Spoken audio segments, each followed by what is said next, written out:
Hi, welcome to episode 11 of the Hello Church Show. I'm Wade Bearden. And I am Justin Trapp, and we are thrilled that you are here today with us. Yes. Because we have something exciting to talk about. Yeah, so Justin is actually in the process of releasing his new book, The Digital Pulpit. It's available today, right now. Yeah. So listeners can check that out. We're going to talk about the book, but we're also going to give you an overview of some digital techniques that are so important right now. But before we jump in, I want to remind all of you to make sure to subscribe to us wherever you're listening to the show or watching the show. So if you're looking at us via YouTube, make sure to ring the bell and leave a comment. If you are subscribed to us through Spotify or iTunes or Stitcher, make sure to leave us a review and even a rating, because every little bit helps. I just want you to know I'm expanding my horizons. Okay. Before we get into the discussion, I'm learning how to say hello church in many different languages. Okay. We've got English, we've got Spanish. Now I've learned it in French. Okay. It's bonjour, iglesia. Okay. Merci. People are I like, had to look down at my notes because I forgot how to say it. like, don't do that. I learned it 5 minutes ago. Don't do that again. Bonjour, iglesia. That's not iglesia, it's iglesia. Iglesia. Okay. Well, if you speak French, we'd love your feedback about how the quality of that. What does that actually mean? Justin could have said something very offensive. We have no idea. Yeah. So let us know that in the comments. We. Justin, I'm excited about this new book that you put together, and this is an idea that you kind of talked to for. Actually, it's been a couple of years since you started talking about the digital pulpit, and it feels like right now is the perfect time for this book to be released. You know, I started working on this book about 3 years ago, and we worked on it, and we finished it, and then I was just like, I don't know if the church is ready for this. And the book really comes from the premise of, businesses utilize different tactics and strategies, right, to build trust with an audience. A lot of times churches do build trust with a congregation or a community, but that happens in person. And the world has changed so much the last 20 years. And so it's important that we examine some of these strategies and we look at these strategies. And when I wrote it, I just felt like, you know what? This needs to be said, but I just don't know if the church is ready for this. I don't know if pastors really care about this. Mm-hmm. And so, to be honest, it sat on the shelf.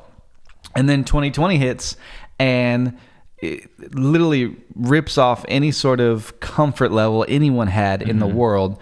And I felt like, you know what? Now's the time. This is the perfect time to really open this back up and to release this.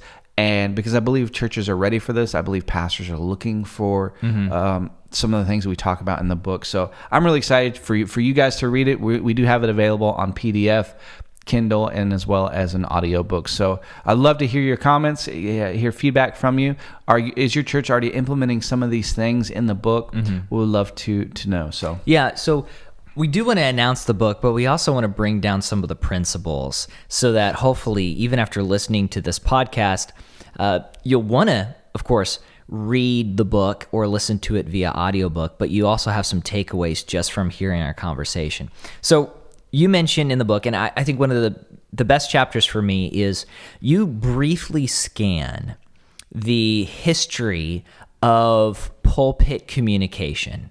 And you talk about how, near the very beginning, people heard preaching in person. And then all of that began to change. It was accelerated, especially with the invention of the printing press. And we think of the printing press, we don't really think of it as new technology. We usually think of computers and the internet, but the printing press was a blast of technology that changed the medieval world as it transitioned to the Renaissance. If I remember correctly, Time magazine said the printing press was the most significant invention in human history. Oh yeah. It allowed people to disseminate ideas in a way that they never were able to do before. Well, and if you even back up with Paul in the New Testament, right? Mm-hmm. If a writing surface had not been invented, right? He wouldn't have been able to write those letters and send those out to the churches. And so it's really, really interesting that technology has been used to further the gospel since Jesus' time. And while the message of Jesus and the gospel, the good news, remains the same, the way that we transfer that message, or we disseminate that message, or distribute that message really changes. And lately it's changing rapidly. I love what Mark Batterson said. Pastor Mark Batterson, he's a pastor at National Community Church there in DC, and multiple New York Times bestselling author. He said this when we filmed with him a few years ago. He had said that Jesus didn't hang out in the synagogue. He hung out at wells. And wells were natural gathering places in ancient culture. And he's talked about coffee houses being, modern wells. And I'd even go a step further and say social media are modern digital wells where people gather online. They're there. But, Facebook, we've talked about it before, Facebook, 24-25% of the world's internet traffic every day is on Facebook. So people are gathering digitally. And I just have to wonder if Jesus were around today, Jesus would be gathering. He would be having a prominent presence on social media because people naturally gather there, and Jesus was where the people were. So it's interesting to see the history of technology and the gospel, and how as we move through the centuries, how the different, technologies were leveraged to spread the gospel. In fact, we see preachers like George Whitefield and Charles Spurgeon. They had their sermons transcribed so that they could be published and then widely circulated. So you just see this advancement and this evolution of how the message, the message of Jesus, the sermon, is distributed.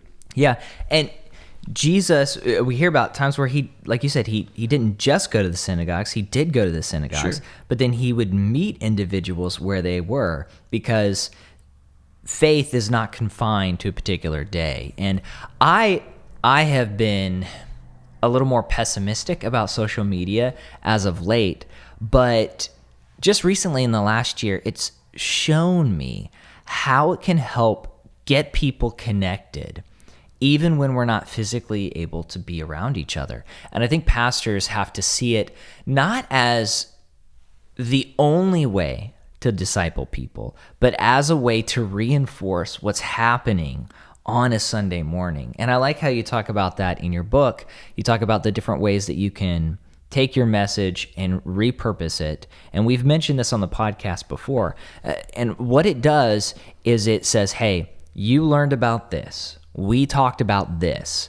Now, I want to remind you about it. I want you to apply it today. Not just listen to it on Sunday morning, but go out and live it out. And I think that whenever you take social media and you can harness it for good, it can be incredibly helpful. And I think pastors need to do that. And pastors need to allow that to happen and flourish in their churches. Now, if you're a pastor, you're thinking to yourself, am I going to read this book and it's going to teach me how to become a social media expert? No, that's not what this book is about.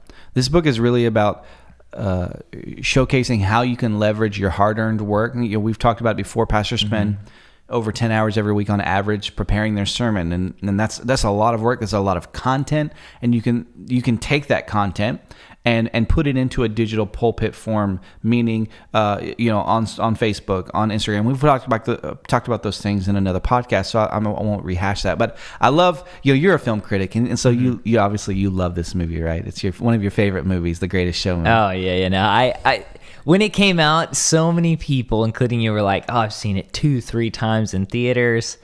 And one time was more than enough for me. Man, The Greatest Showman is one of my favorite movies. I don't know why, but my wife and I just smiled ear to ear when we saw it. But he said something that I thought was really interesting in the movie. He said, comfort is the enemy of progress. And I think for a lot of times as leaders, it's easy, especially the older I get more comfortable in my routine and my processes and what I've known. And sort of I can rest on those things.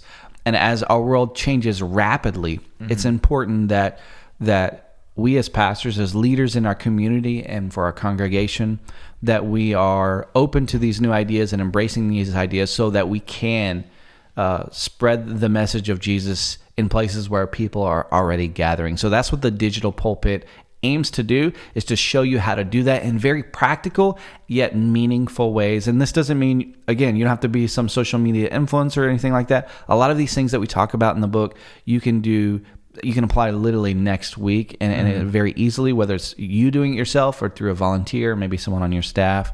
And the book really helps pastors see that there is a vast opportunity at your fingertips, because the earth is flat. Just kidding. The internet has made everything, we can be connected to anybody. And of course you are called to pastor your local community, but there are also people that are connected to you digitally that need to hear the message of Jesus as well. And so we want to be able to help you get that message to them. Well, a good illustration is before the time of Jesus, you have the Roman Empire, before them the Greeks, and they conquered much of the known world. And so when Rome basically pulled everything under their control, they were able to create a system of transportation and communication to utilize their technology. And then what do we have?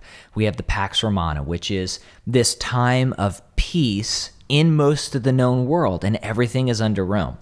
A lot of negative things were associated with that, including the state of the Hebrew people.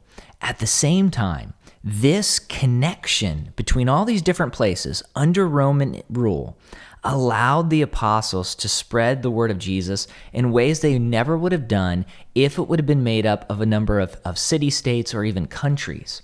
And so they utilized this time and place in society to spread the message of Jesus. And I think, too, with social media and with society, with technology, there are a lot of negative things that are involved. Sure. But it's also allowed us to do things that would not be possible before. So there's troubles that come. We have to be careful. At the same time, there's a lot of great opportunities. And so I encourage pastors to be careful when you go out there in the digital space. Sure. But don't shy away from that because of some of the negative things that have been associated with social media and technology today. Yeah, I mean, we've seen negative aspects of in any walk of life, so I think we can't ignore the opportunity there, and just obviously do it with caution and do it with a strategy, and the book really lines out how you can do that, and how, again, it's very practical. I think it's going to be very helpful for you, especially in this era, this year, right? It can really help your church have a voice, not only physically in your local community, but also digitally as well. So check out the book. It's available on PDF, Kindle, and then on the audiobook as well. And I'm thrilled to really make it available to everyone. Yeah, so there are links here in the show notes, or if you're on YouTube, in the basically the information section. Make sure to check out the book. Let us know what you think, and to let a pastor know about this book. I think it's going to be very helpful. As always, make sure to subscribe to the show, either on YouTube, Spotify, Apple iTunes, Stitcher, wherever you get your podcasts, wherever you watch this show. Make sure to let us know that you're doing so. You can do that on Twitter, @MinistryPass, @MinistryPass on Twitter. And we would love to hear your feedback, as well as if you've been able to take anything we've talked about over the last few months and applied it to your church and it's helped. We would genuinely be excited to hear your story. So make sure to contact us, and we'll see you next time here on Hello Church.